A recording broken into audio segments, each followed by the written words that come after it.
বর্তমানে রাস্তার উপরে যে বাম্পারগুলো তৈরি হয়েছে এগুলোর উপর দিয়ে বাইক চলাচল করতে গেলে খুব একটা জোরে ব্রেক কষতে হয় না। তো হ্যালো গাইস, আজকে আমি যেতে চলেছি ভাতার স্টেশনে। আর কি কারণে আজকে আমি ভাতার যাচ্ছি তোমরা কি সেটা জানো? যদি না জেনে থাকো তাহলে এই ভিডিওটা স্কিপ না করে শেষ পর্যন্ত দেখতে থাকো, তাহলেই তোমরা বুঝতে পারবে কেন আজকে আমি ভাতার যাচ্ছি। আর যেহেতু আজ আমি একটু দূরপাল্লা রাস্তা যাব, তাই সবার প্রথমে গাড়ির ট্যাঙ্কিটাকে ফুল করলাম। তারপর যেতে যেতে উপর দিকে তাকিয়ে দেখলাম মাথার উপরে 33 লাখ ভোল্টেজের কারেন্ট।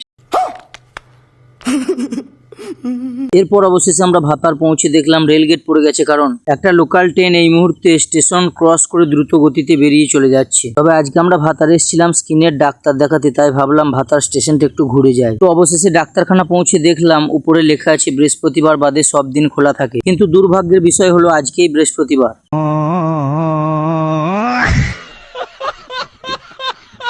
তাই গাড়ি ঘুরিয়ে বাড়ির দিকে রওনা দিলাম। আর আসার পথে রাস্তায় দেখলাম বিজেপির বিজয় মিছিল হচ্ছে।